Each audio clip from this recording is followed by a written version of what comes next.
The rain was falling hard that night, drenching the streets of Greenville, while thunder echoed in the distance. Under the dim light of a street lamp, a lone figure walked with hesitant steps, carrying the weight of something much larger than his own body could bear. The world around him seemed indifferent to the whirlwind roaring inside him. Every drop that hit the asphalt was a painful reminder of what he had lost. Alan Turner, once an admired and respected man, now stood on the edge of the abyss, looking at the ruins of a life he himself had destroyed. His reflection in the glass of an abandoned shop window was a stranger, deep-set eyes, a face scarred by sleepless nights, and the empty expression of someone who knew that the past was an inescapable prison. It all started with a lie, a single lie, apparently harmless, which multiplied like cracks in a dike. He had told himself it was to protect his family, but now he saw that those words were just the flimsy justification of a man who was afraid to face up to his failings. Now, the deafening silence of his empty house was his most faithful companion. The memories of laughter, warm hugs, and the comforting smell of pancakes for breakfast had been replaced by ghosts of wrong choices, poorly kept secrets, and faces he might never see again. Greenville, with its perfect streets and impeccable facades, was the mirror of his life. Everything looked beautiful on the outside, but inside there were deep cracks. Alan knew he could no longer run away. The lie he had told had taken its toll, and he was about to face the consequences of a mistake that would change everything. Greenville, North Carolina, was the picture of the American dream. Houses with porches, white picket fences, and quiet streets were the stage on which Alan Turner's life unfolded. He was the pride of the town, the owner of Turner Sports, a sporting goods store located in the town square. Alan always had a smile on his face and a word of encouragement for his customers. To outsiders, he was the model of success, a devoted husband, loving father, and successful entrepreneur. But like the wind that blows before a storm, there was something in the air that heralded the chaos to come. Alan woke up that morning to the familiar sound of laughter coming from downstairs. Sarah and Ben were in the kitchen, and the aroma of pancakes filled the house. He went downstairs, adjusting his tie, and was greeted by his son's warm embrace. "Sleep well, champ?" asked Alan, ruffling the boy's hair. "I dreamt I won a championship," Ben replied enthusiastically, while Sarah looked at her husband with a tender smile. "Well, at least in your dreams you have coordination," joked Sarah, drawing laughter from both of them. The morning went on like any other, with Alan taking Ben to school before opening his store. That day, however, something disturbing happened. As he was about to leave the store for lunch, he received a message on his phone. "We need to talk today. There's no point in running away." He stared at the screen for a few seconds, his heart racing. He quickly deleted the message and looked around, as if he feared someone had seen it. The phrase echoed in his mind as he tried to keep a carefree countenance. In the afternoon, while serving customers, the voice of his conscience became louder. He knew exactly who the message was from and what it meant. It was a reminder of something he had been trying to hide, a choice he had made months ago and which, until then, seemed to have been forgotten. That evening at dinner, Alan barely touched his food. Sarah noticed his restlessness and tried to make conversation, but he looked away. "Is everything all right?" she asked. Worried. "Yes, just a bit tired." "Nothing much," he replied quickly, avoiding going into detail. Ben, oblivious to the tension, was talking animatedly about a school project. Alan forced himself to smile, but inside he felt that the bubble of his perfect life was about to burst. Life in Greenville was marked by the closeness between people. Everyone knew each other, and secrets didn't stay buried for long. Dave Morrison, Alan's best friend since high school, noticed that something was wrong. He walked past the store that afternoon and saw his friend absent-mindedly fiddling with his phone. "Hey, Alan, what's up?" Dave asked, leaning against the counter. Alan forced a smile. "Everything's fine.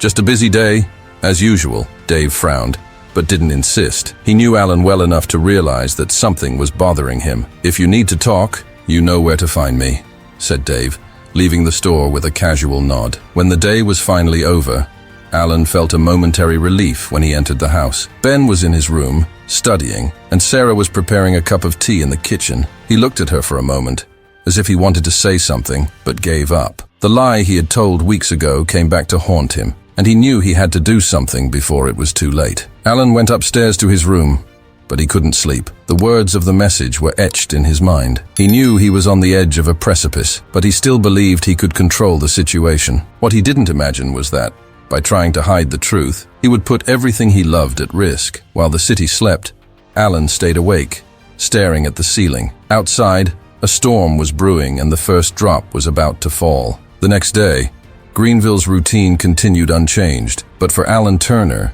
every moment seemed more tense. The message he had received was still echoing in his mind. He tried to ignore it, focusing on his work and his clients at Turner Sports, but his unease was visible to anyone who knew him well. In the early afternoon, Alan decided to reply to the message. He chose his words carefully, trying to minimize the impact. "I can't right now. We'll sort it out later." He pressed send, but the feeling of relief didn't come. On the contrary, it seemed that each action buried him deeper in the pit he had dug for himself. Meanwhile, Sarah was also beginning to notice small changes in Alan's behavior. During breakfast, he was more distant, and in the evenings, he spent more time in his office, locked away with his phone. Although she wanted to believe that it was just the stress of work, her instinct told her that something was wrong. "Alan, is everything all right? You've been so different lately," Sarah commented one evening while folding clothes in the living room. "Of course, everything's fine.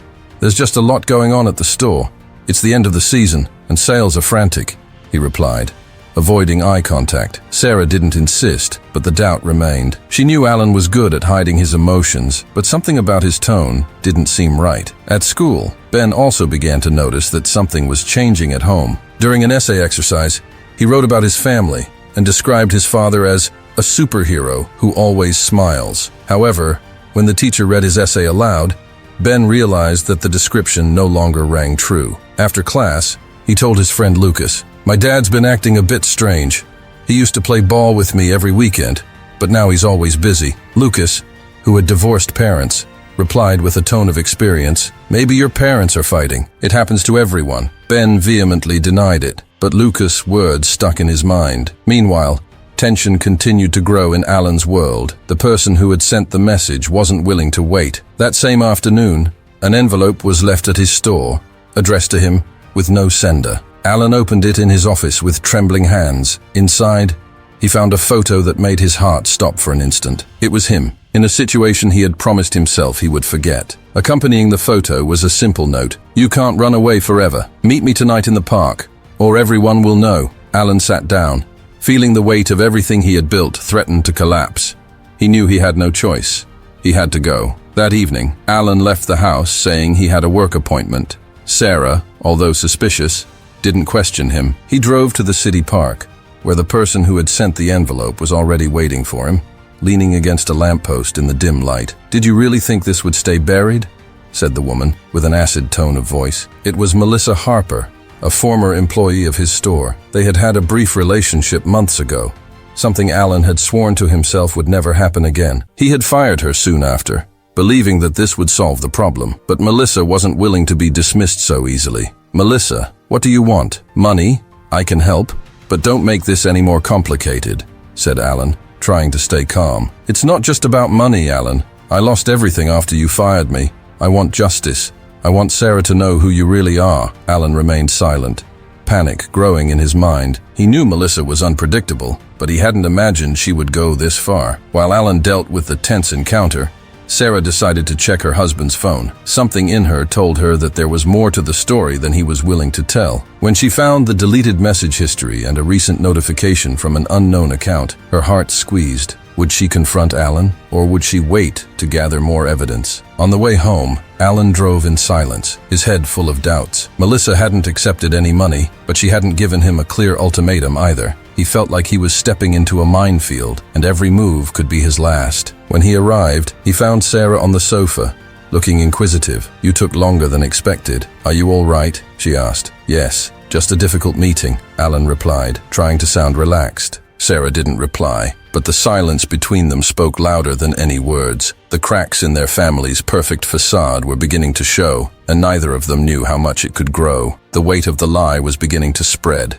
affecting Alan, Sarah, and even Ben. Melissa was not only a threat to the marriage, but also to Alan's own emotional balance. The story of a small betrayal was turning into a ticking time bomb. With every step, the world Alan had built seemed more fragile, and the mistake he had made could no longer be hidden. The next morning dawned grey, reflecting the maelstrom that was forming in Alan Turner's life. He woke up next to Sarah, but felt the distance between them like an abyss. Ben had already left for school, leaving the house in an uneasy silence. Sarah, sitting on the edge of the bed, looked thoughtfully at the floor. "You've been so distant lately, Alan." "It's not just work, is it?" she asked, without looking directly at him. Alan hesitated. He wanted to confess, to open his heart and tell her everything, but shame and fear kept him silent. "Sarah, I'm just dealing with a lot right now. I don't want to worry you," he said, grabbing his tie and hurrying out. Sarah watched the door close. Something was wrong, and she knew it. Alan's phone was still on the bedside table, unlocked. Against her better judgment, she picked up the device and began searching for any evidence that might explain her husband's strange behavior. She didn't have to go very far. In the deleted files, she found a message recovered from the automatic backup. "Meet me tonight in the park, or everyone will know." Her heart raced. Meanwhile, Alan was trying to keep up the facade at work, but his mind was elsewhere. Melissa had made it clear that it wasn't just about money. She wanted justice, or at least her version of it. When the store door opened and Dave Morrison walked in, Alan almost jumped with fright. "Alan, it's time you told me what's going on. You haven't been the same for weeks. You're scaring me, man," said Dave, directly. Alan shook his head, trying to dispel his friend's concern. "It's just work, Dave. You know how it is when things get tough." Dave didn't believe it, but he didn't insist. He knew that Alan kept his problems to himself until it was too late. That evening, Alan came home early, but the mood was heavy. Sarah barely looked at him, confining herself to short, dry sentences. Ben, sitting at the kitchen table, did his homework, but looked at his parents suspiciously. After dinner, Sarah decided to confront Alan. "Who was that?" she asked unexpectedly, crossing her arms as she stared at him. Alan froze. "Who was who?" "The person you met in the park yesterday." "Don't lie to me, Alan." The silence between them was deafening. Sarah held her breath, waiting for an answer. Alan tried to come up with something, but the words wouldn't come out. He knew he was trapped. It was a former employee of the store. She's having some problems and wanted some help. That's all," he replied, trying to sound convincing. Sarah watched him carefully. She wanted to believe him, but the evidence she had found painted a different story. "I hope it's true, Alan, because if it isn't, it's better you tell me now than I find out myself." She went upstairs, leaving Alan alone in the living room, guilt weighing heavily on him. At school, Ben began to feel the impact of the tension at home. He had a group project to present, but his mind was far away. When it was his turn to speak, he remained silent, looking at his classmates without knowing what to say. After class, Lucas asked, "Is everything okay at home? You seem a bit lost." Ben just shrugged. He knew something was wrong, but no one was willing to tell him the truth. The next day, Melissa walked into Alan's store, ignoring the customers and going straight to the counter. "Did you really think you could buy me off with empty promises?" she said, attracting curious looks. Alan pulled Melissa into a more private corner, trying to maintain control. "What do you want?" "I said we can sort this out, but not here," he replied, his tone low but firm. "There's no more working it out, Alan. If you don't tell the truth, I'll do it for you." Alan knew Melissa wasn't joking. Time was running out and he needed to act fast. Sarah, on the other hand, decided to investigate on her own. She contacted Dave, knowing that he was the only friend Alan trusted. "Dave, I need your help. Alan is hiding something, and I want to find out what it is," she said bluntly. Dave hesitated. He was loyal to Alan, but he also knew that Sarah deserved the truth. "I don't know anything concrete, but he's been acting strange. I promise I'll try to find out something." That night, Sarah put Ben to bed early and went to Alan's office. She searched through every drawer, every piece of paper, until she found an envelope with Melissa Harper's name on it. Inside, there were documents from Melissa's termination, as well as a scribbled note. "We need to talk." Sarah's heart raced. She felt she was getting close to the truth, but she didn't know if she was ready to face it. The secrets that Alan had tried to bury were beginning to emerge, threatening to destroy everything around them. Sarah was one step away from discovering the truth, and Melissa was ready to expose everything.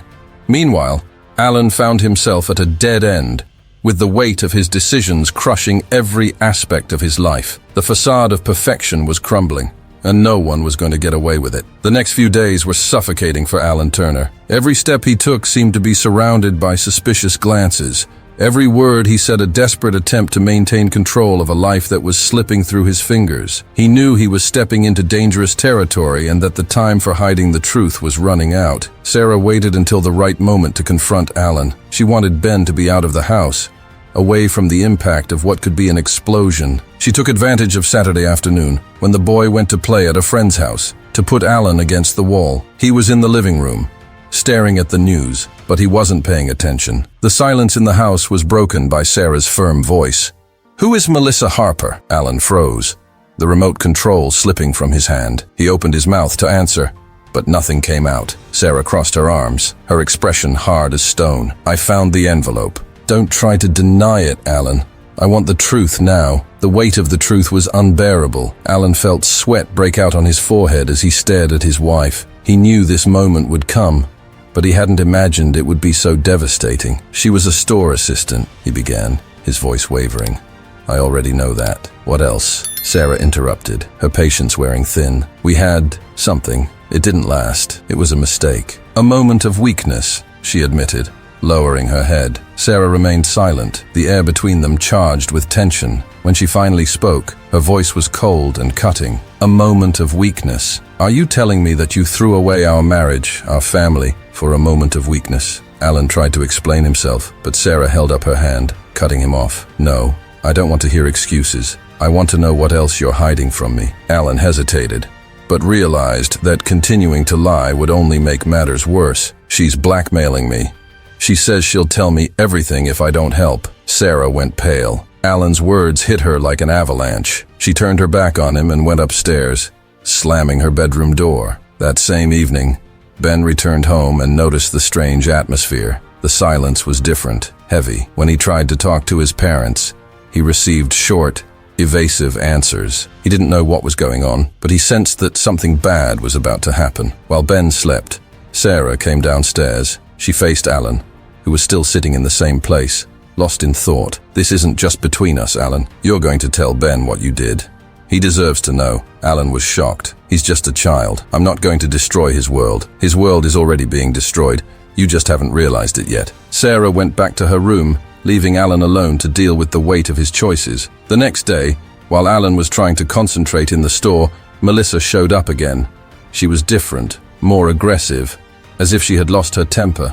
"I told you so, Alan. You've had your chance," she said, handing him a new envelope. Inside were copies of the messages the two of them had exchanged, and a photo of them together. "I'll send this to Sarah and everyone you know if you don't give me what I want by tomorrow." Alan felt the floor disappear. There was no way out. He was trapped, and Melissa knew it. Meanwhile, Sarah decided to look for Dave. He had always been Alan's confidant, and perhaps he knew something more. "Dave, I need you to be honest with me. Has Alan told you anything about Melissa?" Dave was uncomfortable. He had known some things, but had never wanted to get involved. Now, however, seeing the determination on Sarah's face, he felt he had no choice. He had mentioned that she was causing problems. "He didn't tell me everything, but you're right to be suspicious." Sarah thanked him, but the confirmation only increased her anger and disappointment. That night, the silence in the Turners' house was broken by an intense argument. Sarah demanded that Alan sort everything out with Melissa and stop running away from the consequences. "You put that woman in our lives, Alan. Now get her out of them!" screamed Sarah, tears streaming down her face. Ben, listening to everything from the bedroom, began to cry silently. He didn't understand exactly what was going on, but he knew that something was very wrong. Later, Alan tried to talk to Ben, but the boy refused to leave the room. When he finally opened the door, his eyes were red. "Dad, are you going to split up?" Alan felt his heart break. He tried to hug his son, but Ben pulled back. "I don't want that to happen. Please, Dad, make things right." Ben's plea echoed in Alan's mind as he made his way to the park that same evening for one last meeting with Melissa. He needed to put an end to the situation, but he didn't know how. The masks had fallen. Sarah knew about the betrayal. Ben felt the emotional impact of his family's disintegration, and Alan was trapped between the weight of the truth and Melissa's threats. The ultimate confrontation was looming, and the damage already done seemed irreparable. Greenville, with its quiet streets and perfect facades, was becoming the scene of a tragedy about to reach its climax. Alan parked the car in the parking lot, the engine still running as he tried to gather his courage. The night was cold, and the trees swayed in the wind. Melissa was already waiting for him in the dim light of a street lamp, her arms crossed and her expression firm. Alan took a deep breath, switched off the engine and climbed down. "Melissa, that's enough. This has to stop," he said, trying to keep control. She laughed, but there was no humor in her voice. You're in no position to demand anything, Alan. You used me, discarded me, and now you want to silence me. I told you I wouldn't let it go. Alan clenched his fists. I'm not perfect, but you know it wasn't all my fault. I'm sorry, Melissa. I want to put things right, but you're trying to destroy everything. And didn't you destroy my life when you fired me, when you ignored me like I was nothing? She retorted, the words cutting like razors. Melissa's tone changed to something darker. She pulled out her phone and showed a message she had prepared to send. One more wrong move and I'll press this button. Sarah, your son, your friends, everyone will know who you really are. Alan felt the floor disappear. He didn't know what to do. Beg? Accept the inevitable collapse. But before he could answer, a voice interrupted him. So it's you. Alan turned and saw Sarah step out of the shadows. She was there, watching everything. Melissa was surprised, but soon regained control. Ah, Sarah, at last. I think you deserve to hear everything, don't you? Sarah raised her hand, interrupting Melissa. Her expression was a mixture of anger and sadness. I don't need to hear any more. I already know enough. Alan, you've destroyed our family with your lies. And you, Melissa, think you're hurting only him. But it's me and my son who really suffer. Alan tried to approach Sarah, but she backed away. No, you had your chance, and you blew it. Sarah stared at Melissa for a moment, then turned to Alan. I'm taking Ben to my sister's house. When you decide to be a man and face the consequences of what you've done, maybe we can talk. Until then, don't look for me. She turned and walked away, leaving Alan and Melissa alone. Alan returned home with his mind in tatters. The house was dark, empty. Sarah had already left, taking Ben with her. He went into his son's room, where he found a drawing on the table, a smiling family, with the words, "Forever together." He collapsed on the floor, the tears finally falling. The weight of his actions was crushing him. Everything he had built, everything he loved, was destroyed because of his lie. Meanwhile, Sarah was driving down the road with Ben asleep in the back seat. Her thoughts were scrambled, her feelings oscillating between anger and sadness. She knew she had to be strong for Ben, but the future seemed more uncertain than ever. The next morning, Alan decided to confront Melissa one last time. He went to her apartment, determined to close that chapter, no matter what the cost. Melissa, I can't change the past, but you can't control my future. If you want to tell. I'll take the consequences, but this ends now. Melissa was silent for a moment, surprised by Alan's determination. For the first time, she realized the void she was trying to fill with revenge. She sighed, throwing the phone on the sofa. Go away, Alan. I've caused enough trouble. When Alan returned home, the loneliness was overwhelming. He knew he needed to win Sarah back, but he had no idea how to start. Meanwhile, Ben, at his aunt's house, asked his mother, "Is Dad going to be all right?" Sarah looked at her son, fighting back tears. "I don't know, Ben, but I promise that we're both going to be fine." The truth finally emerged, but the damage had already been done. Alan had lost Sarah and Ben, and Melissa, even as she retreated, had exposed the devastating consequences of her choices. Now, Alan was alone, facing the darkness created by his own lies, and the only question left was, could he redeem himself? The Turner's house was empty and silent, reflecting Alan's state of mind. Days had passed since Sarah and Ben left, but for him, every minute seemed like an eternity. He spent hours staring at family photos hanging on the walls, remembering the happy times that now seemed unattainable. He knew there was no excuse for what he had done, but he also knew he couldn't give up. Alan had to try to repair the damage, not only for Sarah and Ben, but also for himself. Meanwhile, Sarah was trying to rebuild her routine with Ben at her sister Mary's house. Ben felt his father's absence, but didn't ask too many questions. He could tell that his mother was still hurting, and even though he was a child, he knew that something serious had happened. One night, while putting Ben to bed, Sarah found a note hidden under his pillow. It was a small drawing with the words, "Mommy, don't let Daddy go away forever." It disarmed her. Sarah loved Alan, but the weight of the betrayal was overwhelming. She felt lost, caught between the pain and the desire to protect her son. Alan began his journey of redemption silently. He knew that words wouldn't be enough. He needed to show with actions that he was willing to change. The first thing he did was go to Dave. "Dave, I need help. I've ruined everything, but I want to win my family back. I just don't know where to start." Dave listened carefully. He knew that Alan had made a mistake, but he also knew that he could do better. "You need to start by accepting that this isn't going to be quick or easy.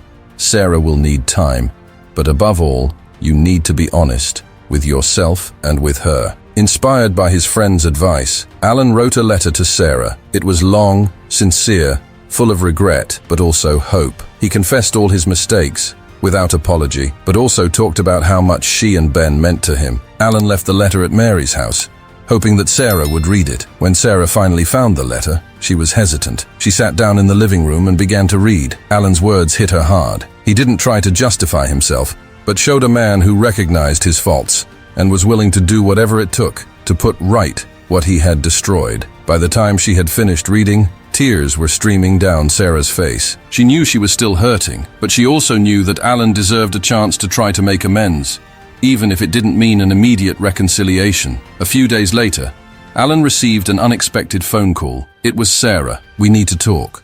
Tomorrow, at 3, at Mary's." Alan felt a mixture of relief and fear. He knew it was only the beginning, but it was more than he had expected. At the meeting, Sarah was direct. "I've read your letter. I appreciate your honesty, but I want to make one thing clear. I'm not going home now. I need time for myself and Ben." Alan nodded, fighting the urge to beg for more. "I understand, Sarah, and I'll respect that. I just want you to know that I won't give up trying to be a better man, for you and for Ben." Sarah watched him, trying to find sincerity in his eyes. For a moment, she saw the man she had married, and it made her think that maybe there was hope. Alan began attending individual therapy sessions and a support group to deal with past mistakes. He also dedicated himself to rebuilding Ben's trust, even from a distance. He called regularly, sent letters, and made a point of being present at his son's games and school performances, even from afar. Ben, for his part, began to notice his father's efforts. He would mention it to Sarah with the innocent enthusiasm of a child who wanted to see his family together again. Over time,